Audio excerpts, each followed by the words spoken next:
Donc, bienvenue aux spectateurs du live qui nous rejoignent maintenant donc, sur ce 5 à 7. Donc, je rappelle le thème du 5 à 7, c'est donc la cybersécurité, puisqu'aujourd'hui, nous relançons l'événement CQRT donc, qui a été lancé il y a une dizaine d'années sur le département réseau et télécom à Montbéliard. Donc, on a déjà commencé, bien sûr, sans les spectateurs du live. C'est pour ça que je dis qu'ils nous rejoignent. Donc, on a un premier conférencier, donc Rémi Chipot, qui nous a présenté son métier de pentester, c'est-à-dire le métier où on va tester les failles sur les systèmes informatiques pour des entreprises, des banques, etc., des organismes.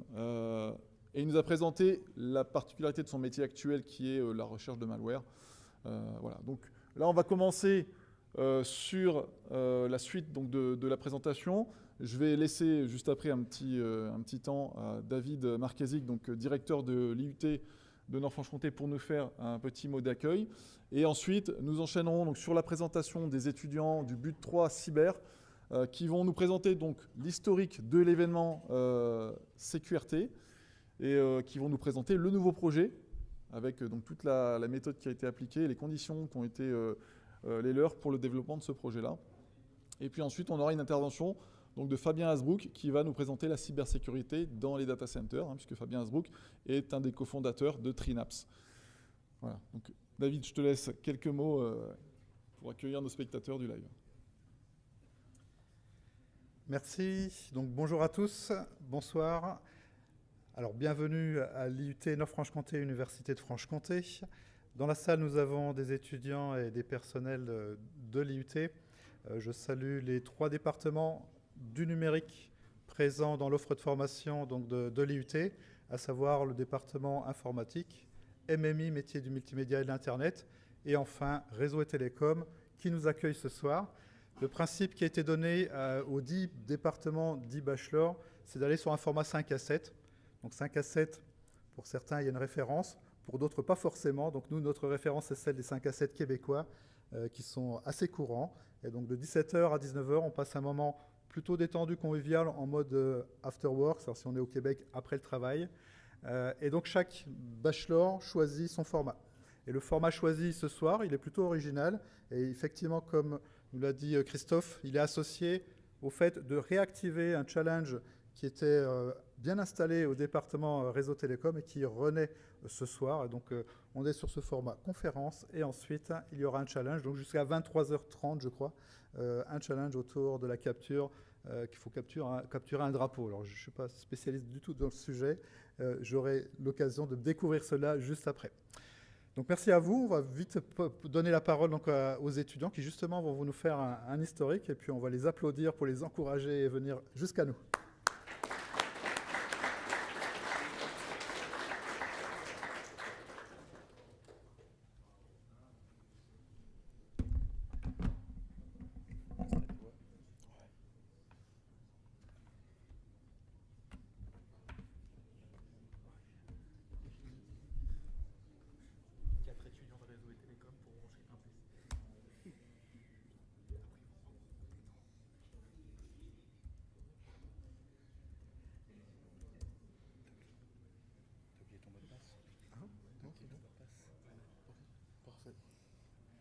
Bonjour à tous, bonjour à toutes.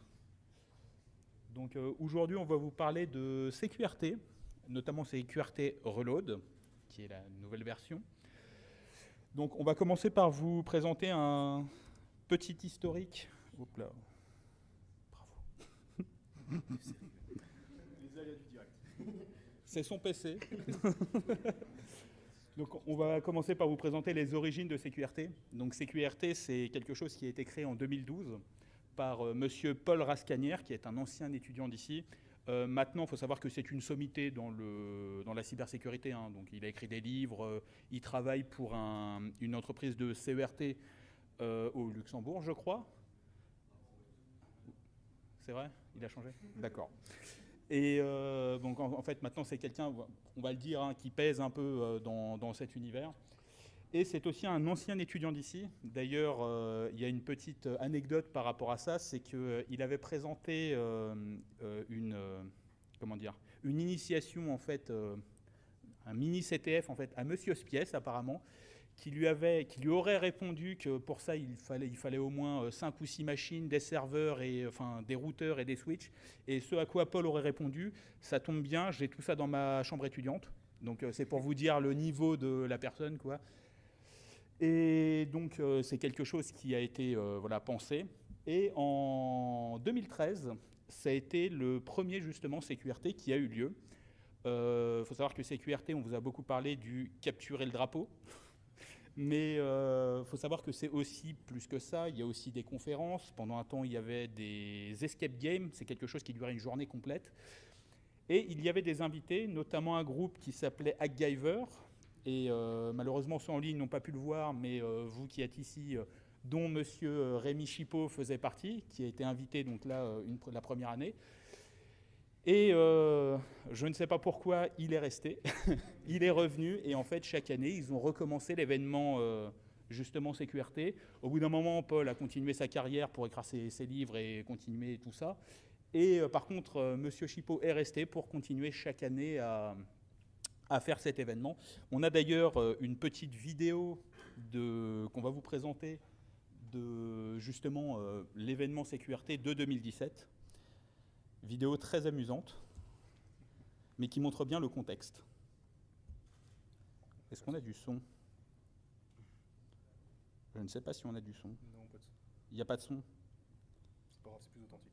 C'est plus authentique, oui. On va dire ça comme ça.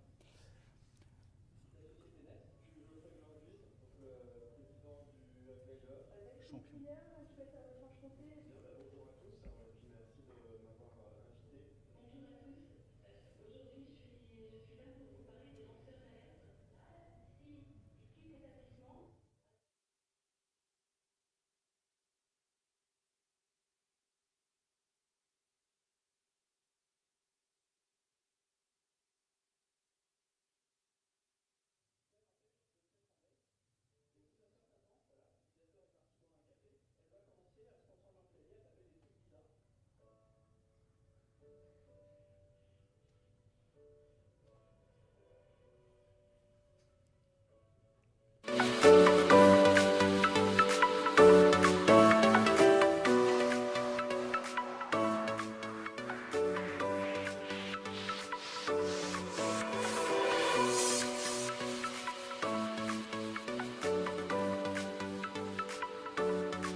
Voilà, vous avez pu voir justement une vidéo. On a pu voir deux choses assez importantes dedans. La première, c'est Monsieur Michelot avec des cheveux, ce qui est assez unique. Mais aussi que CQRT, ce n'était pas que un CTF, c'était aussi des conférences. On a vu, vous connaissez les CTF classiques type RootMe qui a été préparé, mais aussi jusqu'à du lockpicking avec des cadenas.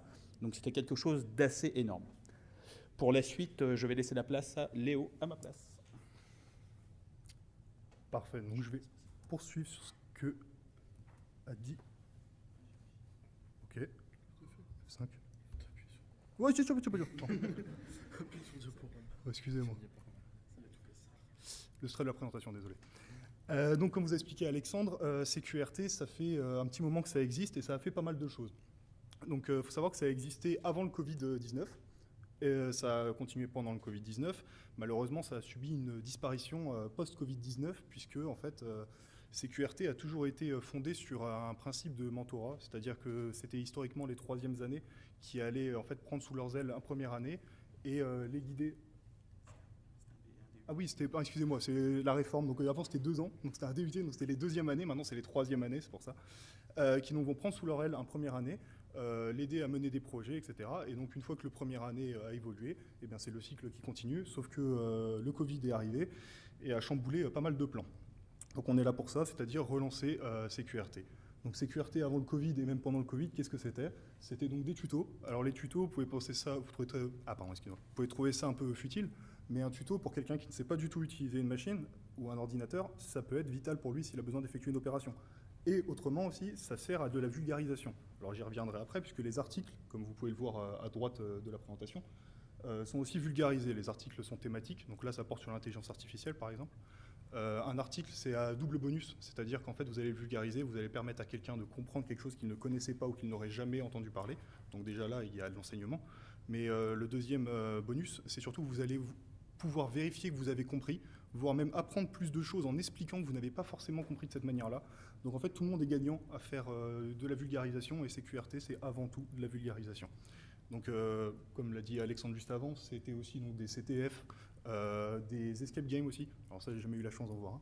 Mais c'était aussi donc des CTF, comme vous allez pouvoir voir après. Le cas de cette édition-là, nous avons les 3e années en cyber, nous avons eu un projet de créer donc, ce CTF-là. Vous verrez, il y a plusieurs catégories, des récompenses à la clé, ça je laisserai mes collègues en parler. Voilà, je vais laisser la place à Mathéo pour la suite. Concernant l'événement de ce soir, du coup le CTF. Donc comme l'a dit Léo, on a profité en fait de la réforme du but pour intégrer la création de ce CTF au sein des SAE et du coup permettre d'intégrer du temps dans l'emploi du temps pour créer en fait pour créer tout ce projet. À savoir qu'à l'époque en fait c'était plus de l'autonomie, c'était en dehors des heures de cours. Donc aujourd'hui maintenant ça permet de pouvoir l'intégrer et d'avoir plus de temps et d'être encadré. Et du coup, l'événement de ce soir, on va vous proposer un CTF sur 5 challenges différents. Donc, Crack Me, le fait de craquer des mots de passe ou des choses comme ça. De la crypto, donc des fichiers cryptés ou des hashes ou des choses comme ça. De l'exploit, de la forensic et du web, donc que ce soit côté client ou côté serveur. Du coup, l'organisation de ce projet, donc comme je l'ai dit, on avait des heures dédiées sur l'emploi du temps. Après, principalement, c'était de l'autonomie. Donc les professeurs étaient là, mais à distance. On va dire que 80% du temps, on a travaillé de chez nous, de notre côté, à la maison. On a créé un groupe de 2-3 personnes par thème de challenge. Et on a fait, du coup, par conséquent, de la découverte. Donc fait des CTF avant d'en créer un. Et développer nos challenges. Et une équipe que vous verrez plus tard dans la soirée, qui a créé et qui gère tout le serveur, qui a été repris en fait à zéro pour permettre d'héberger tous les challenges de ce CTF. Pour la petite info, ça tourne sur CTFD, voilà. Et du coup, comme vous l'avez vu, les conférences avec des experts cyber et des anciens étudiants en cyber également. Donc le projet CTF a été pris donc, par nous, les BUT3. Excusez-moi. Donc, toute la classe des BUT3, on a décidé de créer ce CTF avec l'aide de M. Van Strassel, Futex, M. Michelot. Et on s'est dit, il fallait quand même qu'on vous donne de la compétition. Donc déjà, pour tous les premiers de chaque niveau, donc de but 1 ou but 2, une montre est à gagner, une montre connectée. Et pour vous, les buts 1, les 5 premiers sont d'office pris en cyber. La place est offerte, c'est facile. Mais il faut être les 5 premiers. Il va y avoir différents challenges, beaucoup. Sachez qu'on accepte les paiements par chèque, carte espèce. Préférence pour l'espèce, on dit. Donc voilà. Donc bien sûr, plus vous achetez, plus vous avez de chance d'être pris. N'hésitez pas. Non, voilà. Le principe, c'est que vous allez avoir beaucoup de challenges. C'est de la compétition. N'hésitez pas à vous entraider. C'est aussi le principe. Il y aura plein de BUT 3. Ils ont tous travaillé sur des thèmes différents. Donc, faut savoir sur lequel a travaillé sur lequel pour lui demander des questions, parce que sinon, ça va être compliqué. Et puis, on vous souhaite tous un bon courage et une bonne chance. Alors, je tiendrais juste à rajouter un tout petit point par rapport à ce qu'Hugo a dit. Il a soulevé un point très important, c'est que les CTF, c'est de la collaboration avant tout. C'est-à-dire que la connaissance, vous l'avez vous avez une partie de la connaissance, mais vous n'avez pas tout. C'est d'ailleurs pour ça que vous apprenez. Par contre, quand on s'allie et qu'on s'unit, on peut regrouper plusieurs compétences individuelles à chacun, et au final, on va dire avoir un groupement de compétences permettant de résoudre un problème beaucoup plus massif que ce qu'on était capable de faire au départ. Donc surtout, n'hésitez pas à l'entraide, c'est vraiment la clé du CTF. Merci Léo. Est-ce que vous avez des questions sur ça? Eh ben, on a hâte que vous commencez alors. Ouais.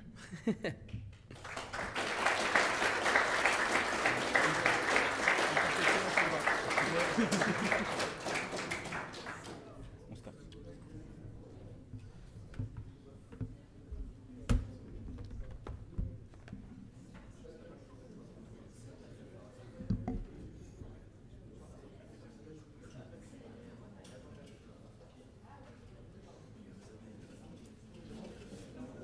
Donc on va tout de suite laisser la place à Fabien Hasbrook, donc cofondateur de Trinaps, qui va nous présenter donc la cybersécurité au niveau des data centers. Je lui laisse la place le temps qu'il enfile son badge.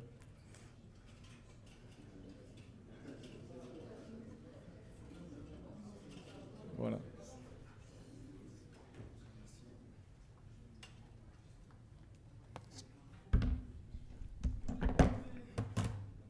Bonjour à tous et toutes.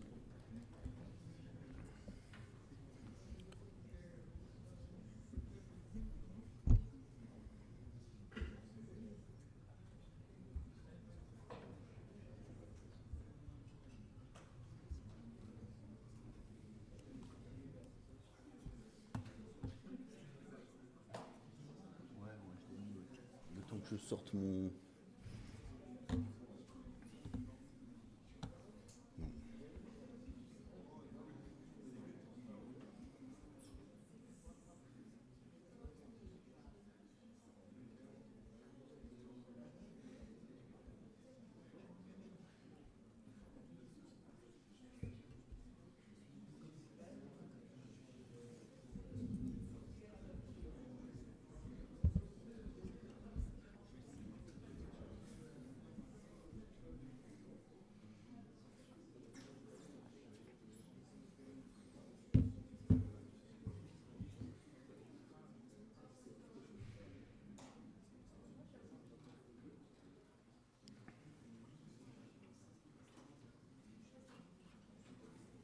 C'est tout bon?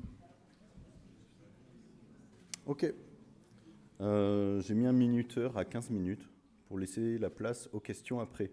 Ma présentation fait à peu près 1 heure, donc je vais être très rapide. Il y a beaucoup de sujets que vous devez déjà connaître parce que vous êtes quand même des professionnels de l'informatique. Donc je ne vais pas rentrer forcément dans les détails. Bien sûr, s'il y a des questions, vous n'hésitez pas à me les poser. Et puis sinon, on pourra faire un petit temps d'échange après pour toutes vos questions. Alors moi, je précise d'entrée, moi je ne suis pas technique. Donc le but de cette présentation, ce n'est pas de vous montrer les dernières façons de faire pour hacker ou pour faire des jeux comme vous allez faire là. Mais c'est plutôt pour vous donner une vision d'ensemble qui est plutôt une vision stratégique, organisationnelle de la gestion d'un data center et de son rôle dans la cybersécurité. Donc on va voir qu'est-ce qu'un data center, qu'est-ce qu'apportent les data centers dans la cybersécurité. Le côté physique, en fait, le data center, c'est vraiment le côté physique de la cybersécurité. Et puis on va voir aussi tout au long de la présentation le lien entre le data center, la protection physique et la norme ISO 27001. Donc ceux qui connaissent la norme ISO 27001, est-ce que vous pouvez lever la main?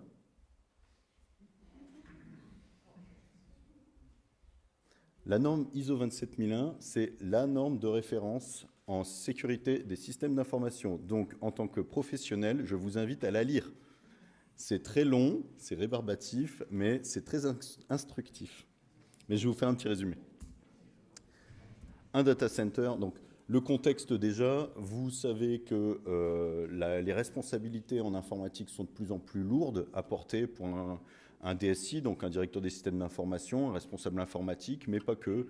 C'est également de plus en plus difficile à gérer pour les services généraux, donc ceux qui s'occupent des bâtiments, parce qu'il faut sécuriser et garantir la sécurité des données qui sont stockées dans l'entreprise, dans l'université, dans l'hôpital ou dans toute structure.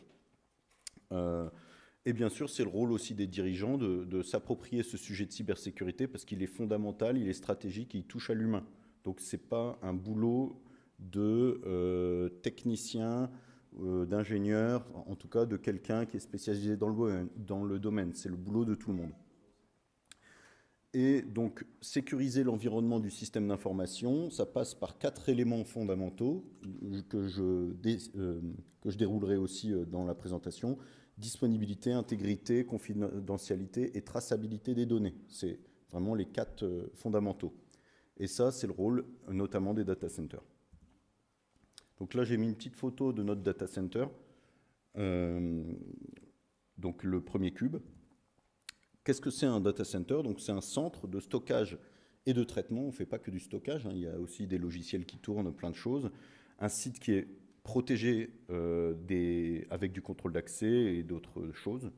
On contrôle l'environnement tout le temps, 24 heures sur 24, et on alimente en fluide, donc électricité, climatisation et réseau. Il n'y a pas de définition du data center. Pour moi, un data center, c'est au moins une salle informatique qui a les différents éléments que je vais vous présenter là. C'est un outil qui sert à protéger des menaces, donc autant des menaces qui sont non intentionnelles que des menaces intentionnelles. Je ne vais pas rentrer dans le détail, mais je pourrais vous transmettre la présentation si vous voulez. Pour moi, il y a 4 grands types de data centers, entre les très gros, les plus petits qui sont les edge data centers. Il y en a à peu près 350 en France et 5000 dans le monde, dont 37% aux USA. Donc le marché est vraiment trusté par les États-Unis, et en France, c'est trusté par la région parisienne. Donc avoir un data center en région, c'est assez rare, il y en a assez peu. Pourquoi les data centers sont au cœur de la cybersécurité? Tout simplement parce qu'il y a 6 points clés dans la cybersécurité qu'il faut faire attention. Donc le côté humain, la gestion des identités et des droits d'accès, la surveillance, la réponse aux incidents, la conformité réglementaire et la protection des données. Ça, c'est vraiment les 6 pôles principaux que moi, je résume en cybersécurité. Si on regarde du point de vue du prisme ISO 27001, en fait, le but d'ISO 27001, c'est de vérifier la conformité d'un système d'information à répondre aux exigences de sécurité. Donc, protéger les informations de perte, de vol, d'altération, d'intrusion et de sinistre. Donc, il y a intrusion, le côté intentionnel, sinistre, le côté non intentionnel. Les piliers de la norme, elle se base, en fait, quand on la lit, elle est très complexe, il y a beaucoup de mesures, il y en a 104 de mesures qu'il faut vérifier, mais elle se base sur des principes qui sont assez simples. C'est déjà quelles infos j'ai dans mon entreprise ou dans ma structure, quel processus j'ai pour les traiter ces infos, et quels sont les actifs supports, donc les matériels, les logiciels qui vont aider à transférer ces données. Donc une fois que j'ai identifié ces informations clés, critiques, je vais déterminer leur criticité au travers de DICT, donc c'est ce qu'on a vu, disponibilité, intégrité, confidentialité, traçabilité. En fait, je vais me poser la question, cette info-là, est-ce qu'elle est cruciale? Est-ce qu'il faut qu'elle soit disponible? Est-ce qu'il faut qu'elle ne puisse pas être modifiée? Est-ce qu'il faut la tracer ou pas? Est-ce qu'elle doit être confidentielle ou pas? Je me pose la question pour toutes les infos, pour tous les processus, et donc pour tous les actifs qui supportent ces processus. Et donc, en fait, c'est une sorte d'analyse des risques sur ces informations et ces matériels.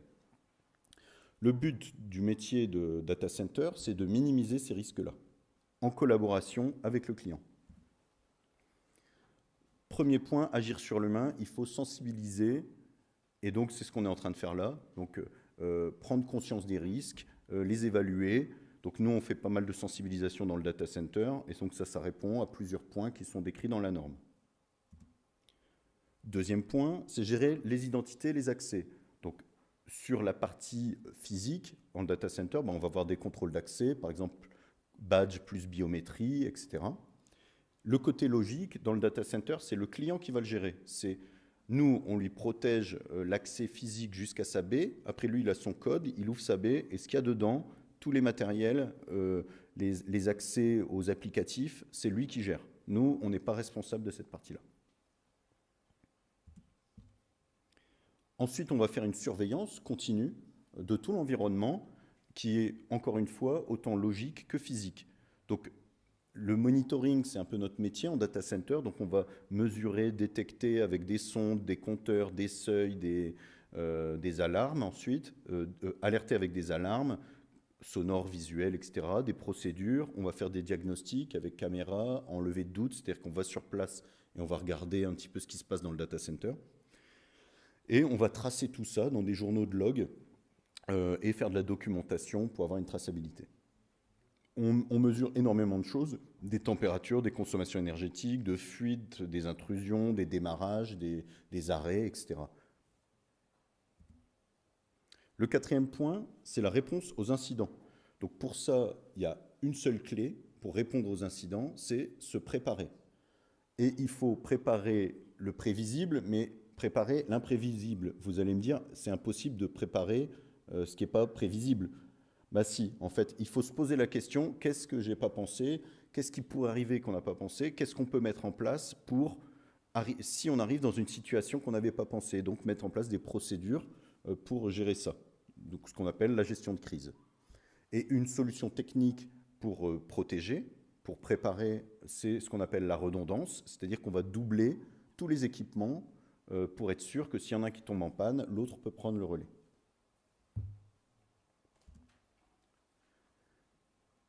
Cinquième point, la conformité réglementaire. Donc là, il y a plein de normes, diverses et variées, hébergeurs de données de santé, NIS 2, ISO 27001. Donc la question qu'il faut se poser, c'est mon marché, donc mes clients, qu'est-ce qu'ils ont besoin? Et choisir la norme qui correspond à son marché.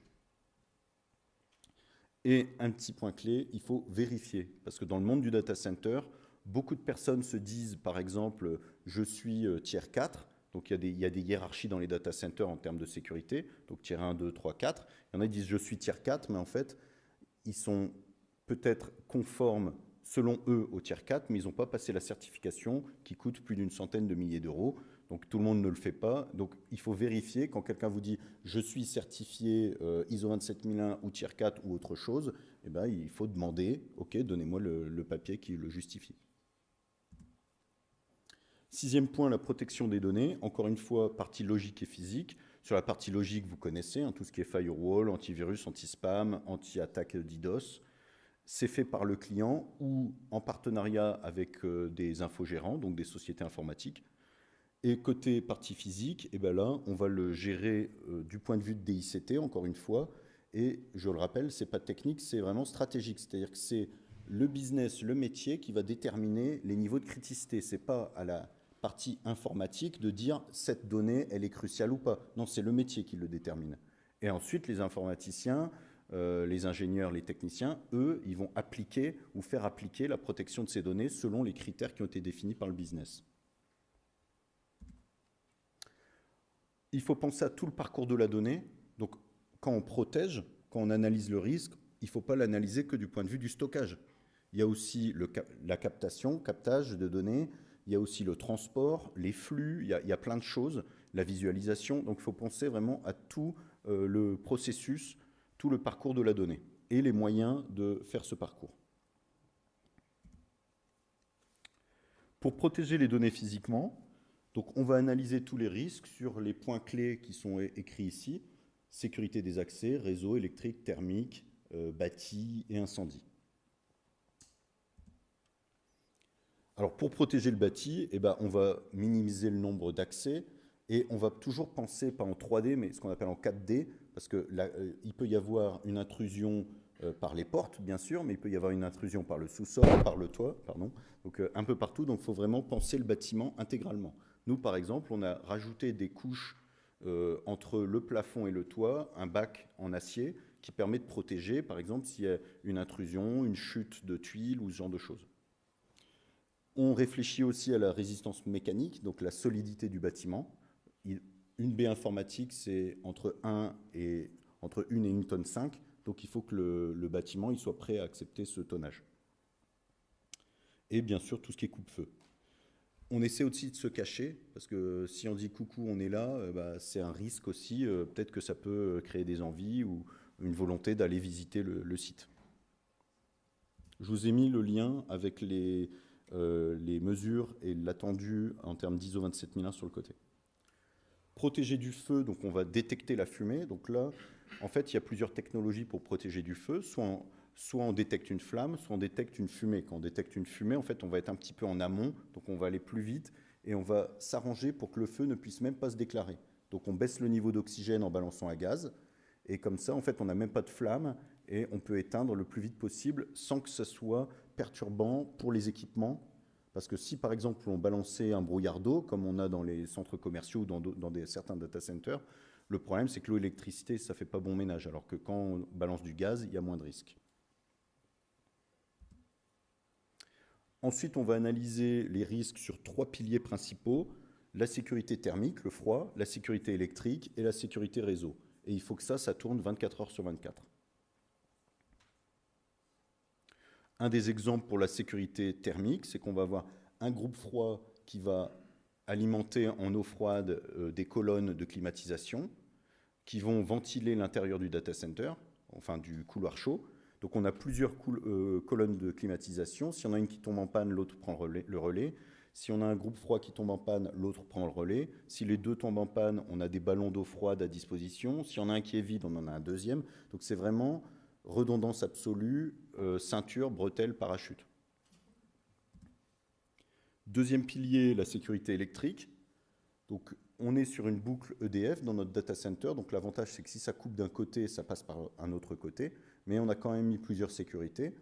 Ce qu'on appelle une alimentation sans interruption, ou alors couramment appelée onduleur. Donc des batteries qui vont prendre la charge pendant la coupure. Leur but, c'est de tenir 5 minutes. Et puis on a un groupe électrogène à côté qui va démarrer en 12 secondes, 15 secondes, pour prendre le relais énergétique. On fait des contrôles réguliers. On démarre le groupe tous les mois. On le met en pleine charge 2 fois par an. C'est-à-dire que là, je peux vous dire qu'on serre les fesses parce qu'on coupe EDF nous-mêmes. Et puis on regarde, est-ce que le groupe électrogène il est capable de prendre la charge et d'alimenter les serveurs. Dernier pilier, la sécurité des réseaux. Donc là, vous avez déjà entendu parler des coups de pelleteuse, sûrement dans la fibre optique. Il y a un chantier, une fibre optique est arrachée. Comment on fait alors que tout est coupé, que ça va mettre du temps à réparer? C'est simple, en fait, on va avoir une double adduction, c'est-à-dire 2 entrées de fibre optique à des endroits opposés du bâtiment qui nous permettent de passer par l'un ou l'autre des endroits au cas où il y a une coupure. Je vais me dépêcher. Ça tombe bien, c'est la conclusion.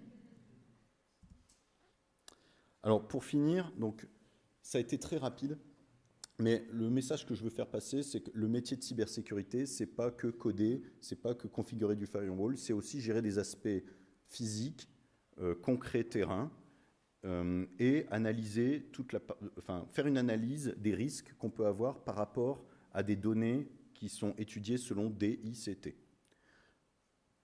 Pourquoi c'est important de faire confiance à la norme ISO 27001 pour un data center? Déjà, comme je vous l'ai dit, c'est une des normes c'est la norme la plus connue en termes de sécurité des systèmes d'information. Ça veut dire qu'on a une infrastructure qui est hautement sécurisée et que c'est fait dans les règles de l'art. Ça nous oblige, en tant que certifié ISO 27001, à subir des audits réguliers. Donc, régulièrement, tous les ans, on a un auditeur qui vient et qui va regarder chaque point et vérifier est-ce qu'on est en conformité ou pas. Il faut lui donner les preuves de cette conformité. Et le dernier point que je voulais dire, c'est qu'on est tous acteurs. Donc, une entreprise, si demain vous êtes dans des entreprises qui externalisent les données, externaliser la donnée, ça ne veut pas dire faire confiance à 100% à la structure, à la société informatique vers qui vous allez externaliser. Externaliser la donnée, ça veut quand même dire qu'il faut garder un contrôle, une maîtrise de ces données et qu'il y a une co-responsabilité. Donc on a entendu parler, vous avez entendu parler sûrement du data center OVH qui a brûlé à Strasbourg il y a quelques temps, 1 an ou 2 ans. Et donc il y a des clients qui se sont plaints en disant oui, c'est pas normal, voilà, tout a brûlé, c'est de votre faute. Eh bien, pas forcément.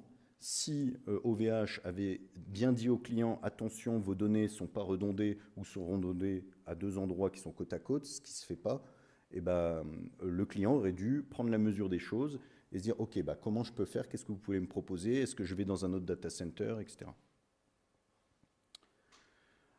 Et la sécurisation des données, c'est un partage de responsabilités. Autant la responsabilité informatique que les dirigeants, les sous-traitants et même tous les employés. Le risque majeur en cybersécurité, c'est l'être humain. Et donc, si par exemple, vous mettez des sécurités très complexes, très coûteuses, mais que vous ne formez pas jusqu'à la dernière personne de l'entreprise, eh ben, il y aura des couacs, il y aura des problèmes. Et donc, il faut sensibiliser tout le monde. Il suffit d'un clic sur un mail pour que votre système soit mis à mal. Je vous remercie.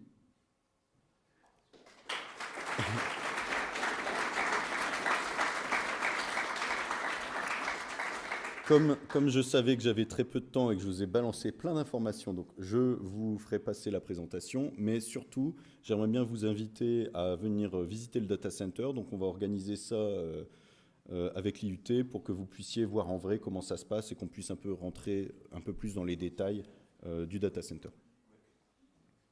Est-ce que vous avez des questions? Il n'y a pas de questions idiotes, hein, n'hésitez pas.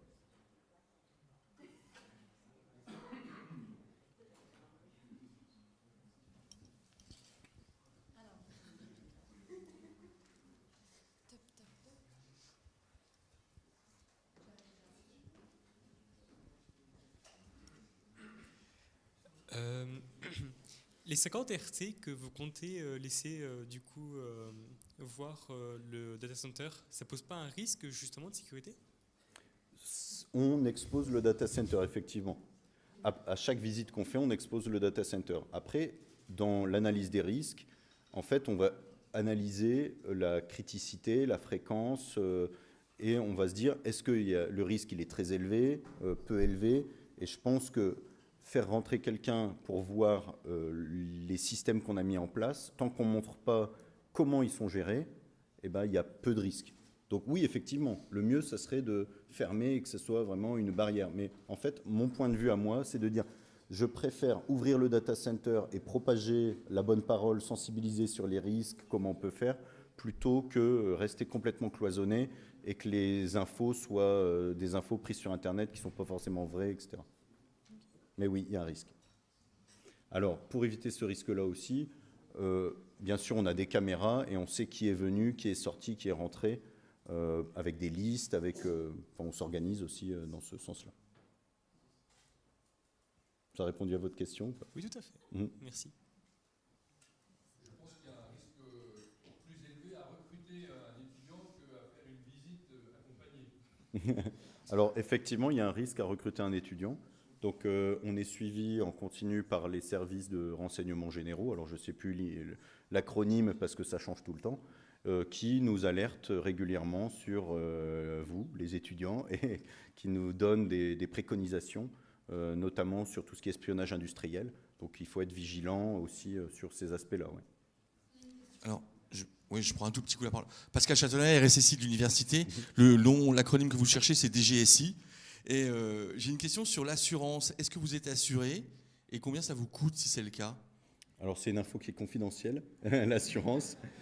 C'est assez compliqué parce que, en fait, les assureurs cyber redoutent d'assurer deux choses, les data centers et les opérateurs télécoms. Donc, c'est assez compliqué pour nous pour trouver des assureurs. Donc, on est en recherche perpétuelle, on va dire.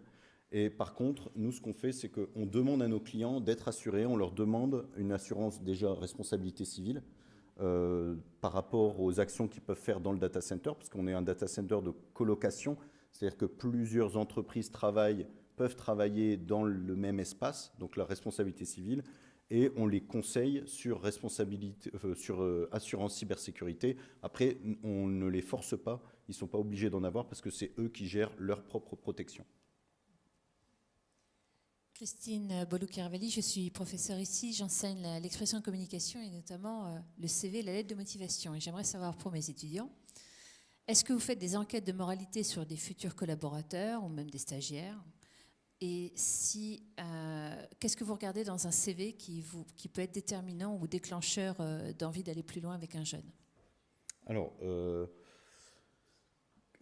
c'est une vaste question. Donc, je vais déjà faire un regard rapide sur le CV pour voir est-ce qu'il correspond à des critères objectifs que j'ai définis par avance. Donc souvent, formation, est-ce qu'elle correspond?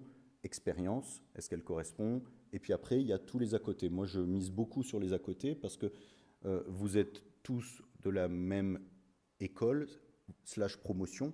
Et donc, en fait, on va potentiellement recevoir beaucoup de CV qui sont identiques. Et donc, qu'est-ce qui va se démarquer? C'est ce que vous mettez dans votre CV qui ne ressemble pas aux autres et la teneur de votre lettre de motivation. Moi, je dis toujours, donc, je préfère pas de lettre de motivation qu'un copier-coller sur Internet. Mais par contre, une bonne lettre de motivation qui explique votre parcours, qui explique le choix de l'entreprise. Alors, s'il vous plaît, analysez l'entreprise avant de répondre. Parce que j'ai déjà eu des CV, des lettres de motivation qui disent en tant que reconnu mondialement pour votre data center. Non, c'est pas vrai, on a un marché local, nous. Donc voilà, déjà, ça tape à côté.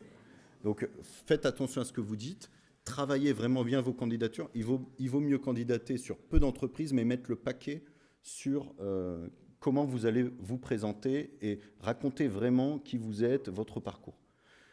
L'autre chose aussi, c'est multiplier les points d'entrée dans l'entreprise. Moi, c'est le conseil que j'ai, c'est que ça marque beaucoup plus quand il y a quelqu'un qui a candidaté par la voie normale, mais qui a essayé de trouver un moyen de rentrer en contact avec l'entreprise, etc. Alors, pas de harcèlement, hein, là c'est contre-productif. Ensuite, sur le CV, donc je vais regarder beaucoup, qu'est-ce que vous faites en dehors de vos études? Pourquoi? Parce que ça va montrer, de la curiosité, de la motivation, du leadership, un moyen d'avoir des capacités de gestion, d'organisation, de travail collaboratif. Bref, c'est très riche. La vie associative est très riche et ça se voit dans un CV, quelqu'un qui a une vie associative riche. Alors, l'associatif, ce n'est pas forcément dans votre domaine, ça peut être tout et n'importe quoi, hein, mais ça montre des aptitudes que vous allez avoir à travailler en collectivité, en collaboration. Et les petits plus aussi, pour moi, c'est les certifications, le fait que vous ayez fait des cours. Par exemple, moi, un CV où quelqu'un a passé tout le MOOC, donc la classe en ligne, je cherche les mots en français, la classe en ligne de l'ANSSI, donc qui est le régulateur, comme vous connaissez, au niveau de la sécurité des systèmes d'information français. Quelqu'un qui a passé tout le MOOC et qui l'a eu, ça montre une motivation supérieure par rapport à quelqu'un qui a juste attendu chez lui que l'opportunité du travail arrive. Quelqu'un qui s'est renseigné sur la norme ISO, c'est autre chose. Donc déjà, pour moi, pour obtenir un rendez-vous, ce qu'il faut, c'est qu'il y ait un CV où ces aptitudes-là que vous avez en plus transparaissent et ensuite que vous soyez apte à le décrire si vous avez un rendez-vous. Ça répond à la question? On ne fait pas. On ne fait pas. Pour diverses raisons, plutôt, on va dire, de valeur interne. D'autres questions?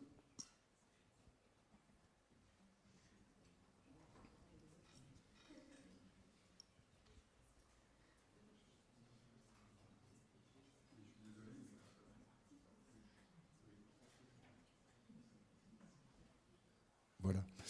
Encore une question par rapport à l'argent. Ce qui m'intéresse, c'est effectivement, j'ai bien conscience que mettre en place un data center, c'est un coût extrêmement important. Alors, comment est-ce que vous arrivez à fixer un prix pour qu'une société, en fin de compte, soit hébergée chez vous? Alors, c'est très difficile, parce qu'en fait, il y a différents moyens de fixer un prix.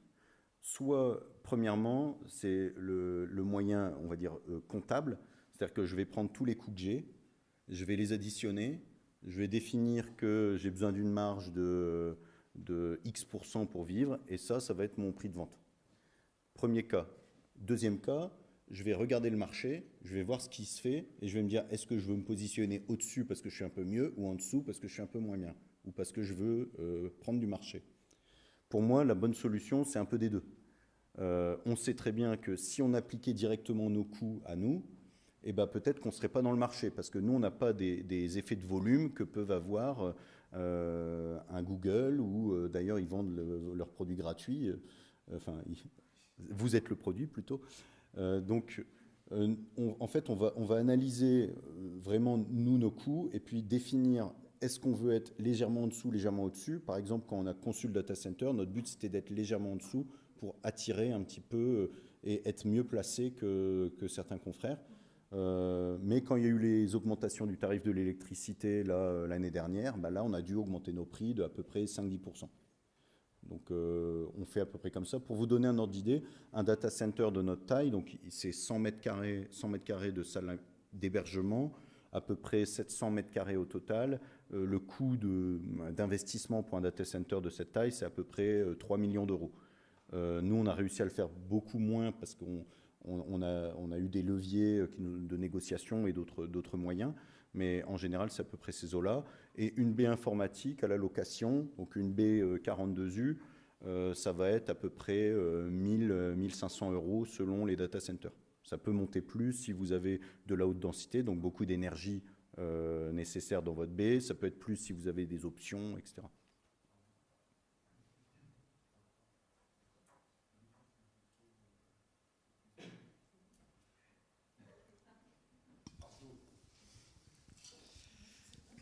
Alors, moi, j'aimerais tout simplement connaître quelle est la taille du data center.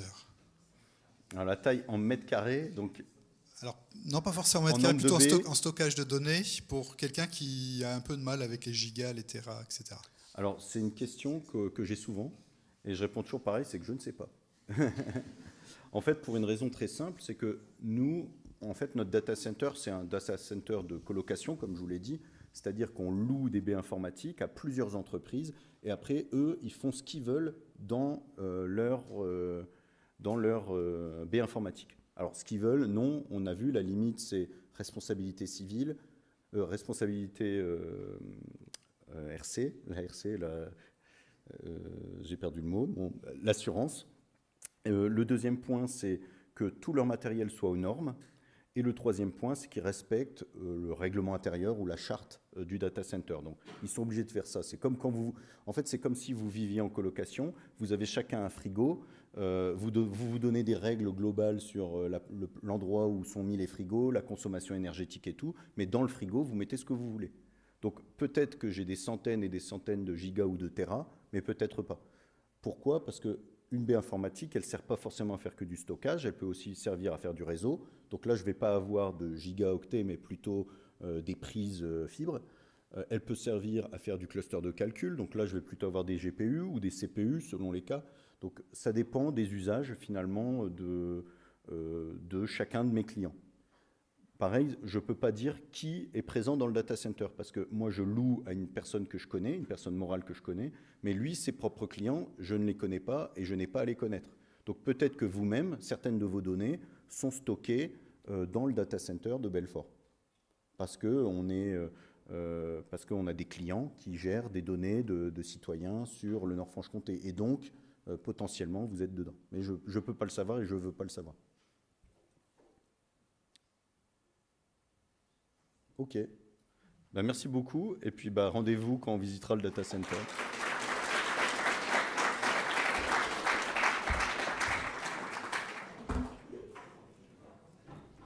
Hop. C'est clair, j'espère. Merci beaucoup donc Fabien pour cette présentation qui a suscité beaucoup de questions. S'il y en a encore, on pourra poursuivre la discussion après. Je tiens à remercier également donc, les autres intervenants. On a eu donc Rémi Chipot, les étudiants de But 3 qui sont intervenus aussi, Léo, Mathéo, Théo et Alexandre. Je remercie bien sûr les personnes qui sont présentes, puisque s'il n'y a pas de spectateurs, il n'y a pas de spectacle. Donc je remercie également les personnes qui ont suivi le live sur Internet, donc, que j'espère nombreuses. On verra après les stats qu'on a. Et puis, je remercie bien sûr tous ceux qui ont été en soutien, on va dire, de cet événement. Je remercie donc le département Réseau Télécom, tous les collègues qui ont contribué. Je remercie l'IUT Nord-Franche-Comté, l'université, et je remercie aussi le service communication qui nous a permis d'avoir tous les moyens nécessaires pour mettre ça en place dans des bonnes conditions. Je vous invite donc maintenant à rejoindre le bâtiment en face pour pouvoir échanger autour d'un verre. Ça va être l'occasion d'un petit moment convivial. Et puis les étudiants, eux, en parallèle, vont commencer tranquillement à s'installer pour le CTF. Et les gens qui seront curieux pourront aussi aller voir ce qui s'y passe. Voilà. Merci beaucoup à tous.